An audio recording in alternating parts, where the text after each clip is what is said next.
please welcome both of them to the stage, ladies and gentlemen. Chief Minister, would you say it's fair to call this past year, which is also your first year as Chief Minister, would you say it's been a rough year because of Pahalgam and then Red Fort, which has impacted so many Kashmiris as well? Look, by any yardstick, if you want to assess the year, it's been a difficult one. It's been a difficult one from the security paradigm. You had the attack in Baisaran earlier in the year. You ended the year with the blast in Delhi, which emanated from a conspiracy hatched in Jammu and Kashmir, coupled with a very difficult economic environment. The immediate change in the circumstances after Baisaran has completely sort of reoriented our economy in terms of where we were in April of this year and where we find ourselves now. We've never been a very strong economy in the first place. So unfortunately, these sort of circumstances make it even more difficult for us. You know, when Pahalgam took place, one of the scenes that came out of there and which surprised people across the country was this air. For the first time, we were seeing Kashmiris come out in public against the attacks. Then we saw the special assembly session that took place where all legislators and people's representatives spoke up. And there was this unified atmosphere. Does that still stand? Or I have seen your tweets and concern about Kashmiri students and others being outside targeted again.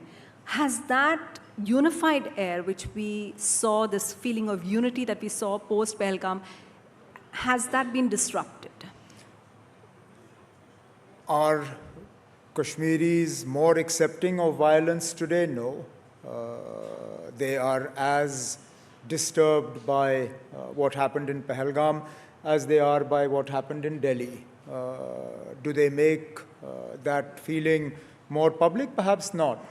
But that doesn't mean that it doesn't continue to disturb us. It doesn't mean that we are not, we don't find it abhorrent.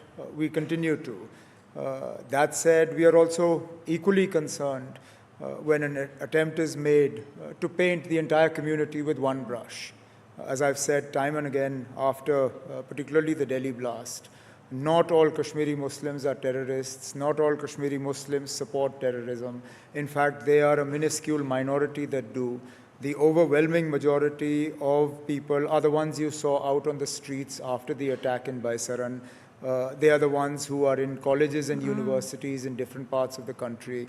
They are the ones who are trying to earn an honest day's living in various parts. But the problem is when you sort of issue government orders that say that all foreign nationals and Kashmiri Muslims must register in their nearest police station, which happened not too far away from Delhi. You then send a very in Haryana. Yes, it did happen. I'm not getting into naming names. You know, I know where it did happen. You effectively saying that Kashmiri Muslims and foreigners are the same to you. Is that really the message you want to send?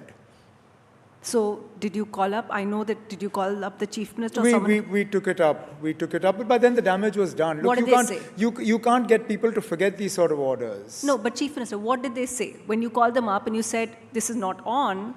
Well, more often than not, they say, अच्छा ये हुआ, नहीं होना चाहिए था, चलिए हम देख लेंगे. But हो गया ना. You can't undo the othering happens. The othering of Kashmiris does happen. I mean, you're basically pushing them to the side and suggesting that they are entirely untrustworthy, can't be relied on, and every one of them is out to create trouble, which couldn't be further from the truth. Yeah. And then that sort of makes it difficult for us because then everybody becomes inward-looking. It's very difficult to convince youngsters that to explore better economic opportunities, they should leave Jammu and Kashmir, to explore better education opportunities. I mean, we just had Sunil talking about startups and sort of the Indian growth story. You want the youth of Jammu and Kashmir to be a part of that growth story in different parts of the country. But when they find they have to go and present themselves in a police station or find it almost impossible to get a place to stay, it's not easy. So, Chief Minister, I want to ask you this because I think everyone has been trying to, and we've had some analysts talk about it, but everyone's trying to understand what's happened. And because you've been Chief Minister once before, and now you are in touch with the establishment and security authorities there. This return of homegrown terror, what is your theory about it? What do you think is lending itself to it? Why do you use the word return? When did it ever go away? It was there. Aren't people sounding surprised that, with the Red Fort attack? Well, I think only those people are surprised who had convinced themselves that it was gone. I have been one of those people who has been telling you that you can't wish this away, and that the changes that you made to the constitutional relationship between Jammu and Kashmir and the rest of India are not going to miraculously result in an end to terror. They're not going to result in an end to separatism, because those quarters that have been doing this are not doing it because of what Jammu and Kashmir enjoyed constitutionally.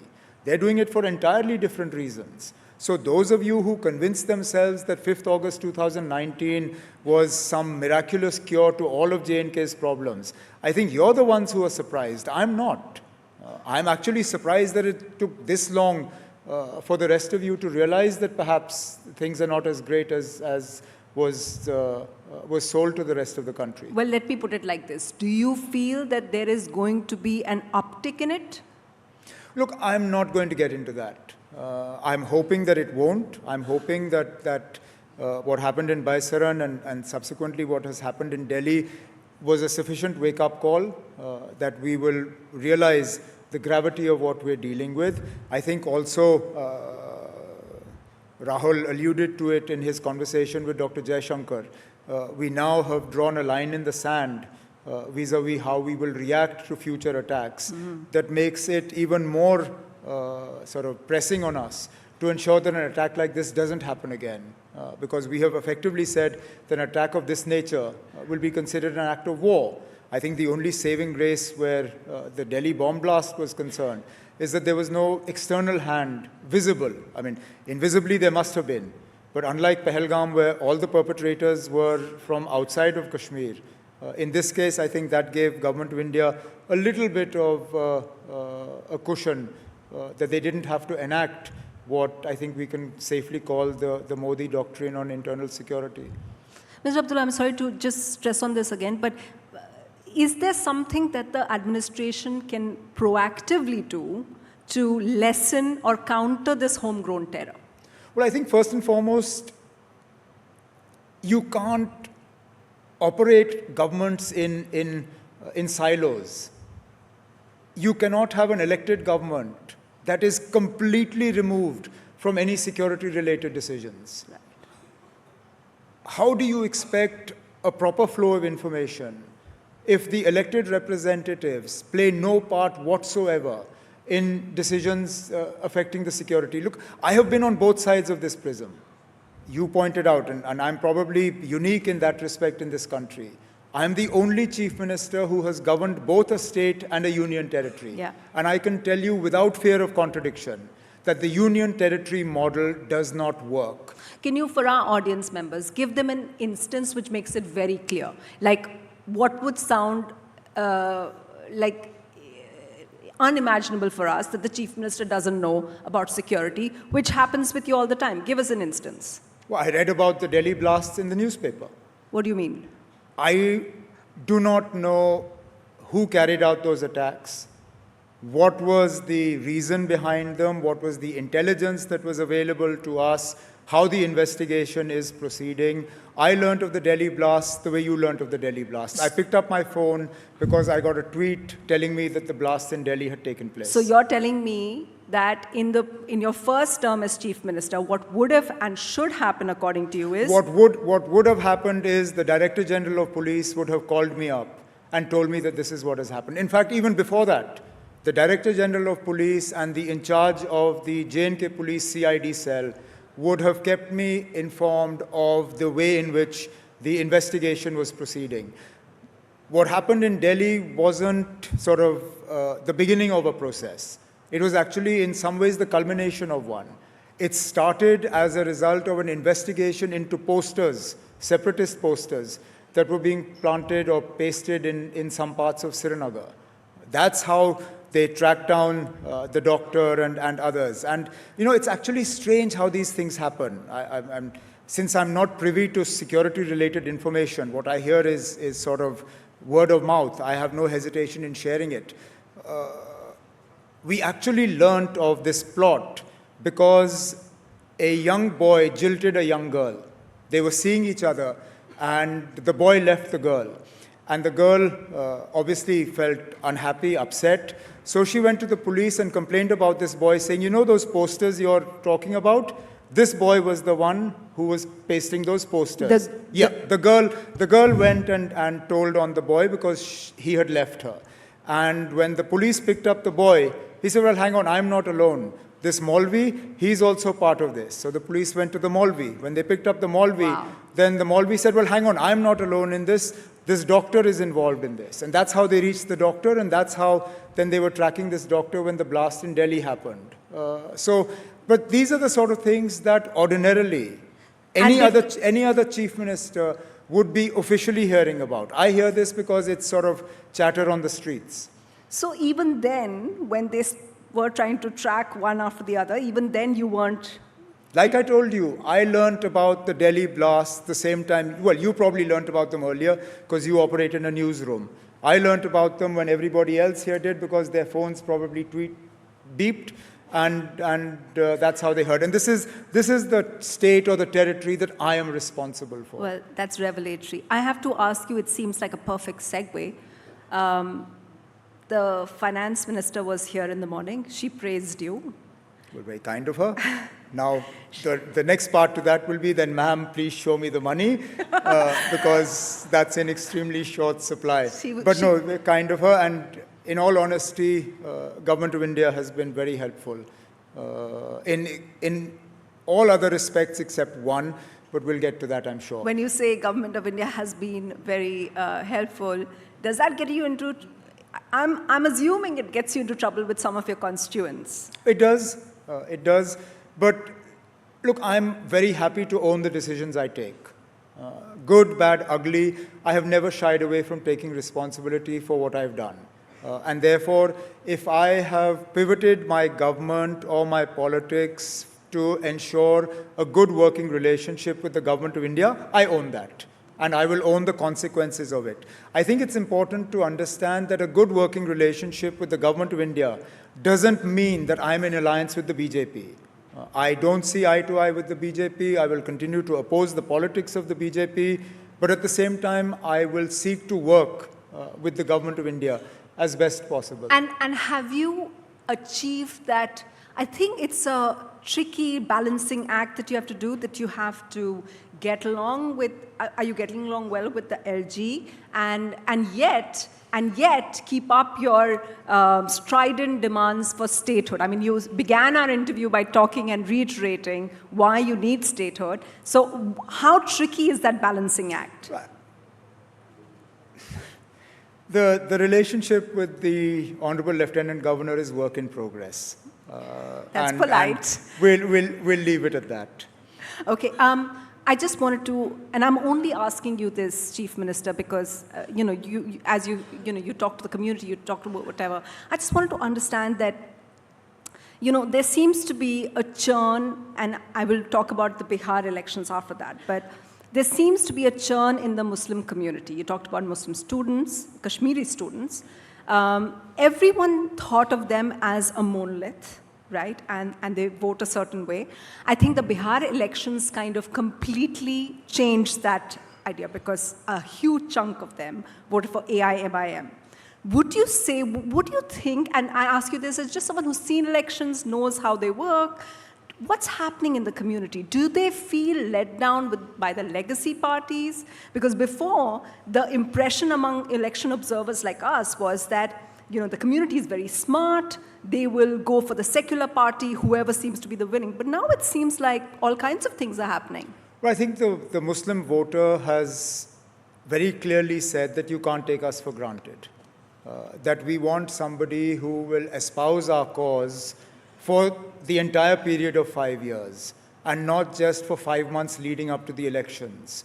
I think where the traditional recipients of the Muslim vote in states that you talked about have erred or made a mistake is in assuming that the Muslim vote is theirs regardless of what they do. And therefore, so for 4.5 years, they will be relatively quiet on the issues that matter and suddenly wake up to this vote bank just before elections. That no longer works. And if that means that Asaduddin Owaisi Saab will benefit from it, so be it. I think that community requires a voice, it requires to be heard, it requires to have its cause espoused. And if they find somebody who's willing to do it 365 days a year for 5 years, good. And the larger takeaway for the opposition after the Bihar elections, I remember was it after the Delhi elections when you said that aur ladte raho apne aap mein? What was your takeaway? What was your takeaway from Bihar results? Was that in, which one was that in relation to? I thought Delhi, right? Delhi elections. I think it was Delhi, yes, you're right. Yeah. So what is your takeaway from this one? Well, it remains the same.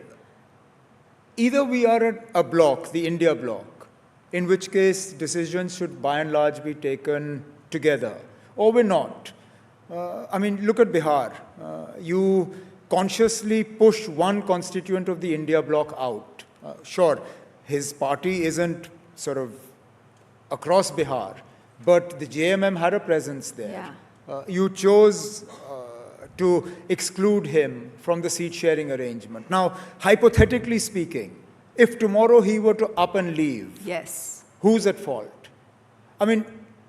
I believe that we pushed Nitish Kumar back into the arms of the NDA. Really? I was part of that meeting where we were discussing whether we should make him the convener of the India bloc. Right. And we effectively, without naming names, we effectively suggested with Nitish Kumar sitting in the meeting that another leader would have the power of veto whether Nitish should become the convener or not. Mamta Banerjee. I'm not naming names. I'll try. I have to sit around the same table and work with these people. So you can name all the names that you like, Chief and Minister, I will keep quiet. So many constituents have said that the India alliance is dead already. You seem to suggest that, no, I have to go back to these we're on life support. But every once in a while, somebody brings out those paddles and gives us a bit of a shock, and we get up again. But then, unfortunately, results like Bihar happen, and we slump down again, and then somebody has to wheel us into the ICU. So two things you pointed out. One, that they pushed out Nitish. Two, that... I didn't say they, I said we. I was a part of that meeting. Second, that they didn't... This entire thing with Hemant Soren and JMM was a disaster. What else? I'm saying that if we are a bloc, then we should continue to function like one. Otherwise, we are a state-specific alliance. If we are a state-specific alliance, then no problem. Then you will have a different alliance for Bihar, you will have a different alliance for West Bengal, you will have a different alliance for wherever else. But if we are a bloc, and we call ourselves the India bloc, then you need to take a more holistic view. So here's the thing. And again, you have seen so many elections, you've fought so many of them. Is it very tough? Is it virtually impossible now for the bloc? What is required to take on the BJP? How big an adversary are they? They have an unparalleled election machine. And that is, of course, in terms of the organization and the money. But don't put everything on that. They also have an incredible work ethic in terms of how they deal with elections. And I know this because, I've seen them in J&K. From a club election, and we know in Delhi how club elections are fought. You're talking about the Constitution Club. So, again, I'm not naming names. No, what but did they do there? From a club election up till the election of the President of India, Yeah. they fight every election as if their lives depend on it. We sometimes fight elections as if we don't care. We are not as sort of committed to the 24/7 model of politics that the Prime Minister and his inner team are committed to. No sooner has one election finished that they've already moved into the next territory. Bihar is over, you will find them now moving into the states where the next elections are going to happen. We will move into those states 2 months before the elections. We will be lucky if we sew up our electoral alliances before the last date of filing of nominations, and sometimes not even then. I think there are, without sort of appearing to be too enamored by them, I think there are things they do that will not be difficult for us to replicate. But Mr. Abdullah, there must be some, obviously, regional players like yourself, National Conference defeated the BJP over there. Which opposition leader do you see who has that same kind of work ethic? Come on, you can name someone. I won't. Mamata Banerjee? Yes, but see, the problem is that no matter how many regional leaders have that work ethic, we are constrained by how far we can grow. Like it or not, it will, at least for the foreseeable future, any opposition alliance will have to sort of grow around the Congress. They are the only party other than the BJP that has a pan-India presence. Right. We are all limited to one state, or if you're lucky, maybe 1.5. So no matter how much we are able to do, the heavy lifting will have to be done by the Congress. So Mr. Abdullah, are you saying, listening to you, I seem to be accepting what many people, it sounds like that was 2024 a fluke? No, I think 2024 was the country sending a message to the central government, to Prime Minister Modi and others, that things are not as rosy as you made them out to be, and that we are not happy with some of the decisions that have been taken. But, I mean, look at the way in which the central government sort of changed its approach. Most of us believed that this was a government that was incapable of functioning as an alliance. Today, hardly any of us remember that it's an alliance government. We all felt that the style of functioning of this government did not lend itself to a UPA, NDA type of situation. But, I mean, I, for one, hardly ever remember that this is a Prime Minister that is actually dependent on two allies for his government. You mean the way they take Mr. Naidu? They reoriented their way of doing things, of carrying people along. I mean, from calling itself a BJP government, they called itself an NDA government. So these are small changes, but they matter. So that way they're better election alliance partners than the Congress. Well, again, Bihar showed it. Look how quickly they sewed up their seat-sharing arrangement. And this was one that most people thought wouldn't happen, that Nitish's pulls and pressures would make it difficult for them to sew up a seat-sharing. They got one, we in the India Bloc didn't. Are you convinced by the argument of vote chori? Do you think there's some dodginess with the election commission? I have never been a supporter of those who say that the machines are rigged, and this puts me sort of at a very difficult position at home because my father is convinced that machine mein chori hoti hai. But actually, in all honesty, I don't know if he's watching this, but if he is, then I'm really sorry, Dad, for saying this. But my dad believes everything he gets on WhatsApp. He is that generation that if it's come on WhatsApp, it is or maybe Rahul Gandhi had a better impression of him. I mean, so my father is convinced that machines can be rigged. I'm not, so we'll set that one aside. Elections can be manipulated. And the easiest way to manipulate an election is to do it through the voter list, or do it through the way in which you structure constituencies. The delimitation exercise in Jammu and Kashmir earlier was essentially, I won't call it rigging, but it was manipulation.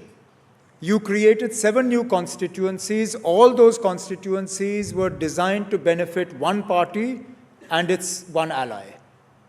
So when you rejig voter lists, when you exclude a certain section of voters that you know are not going to vote for you, you are effectively manipulating an election.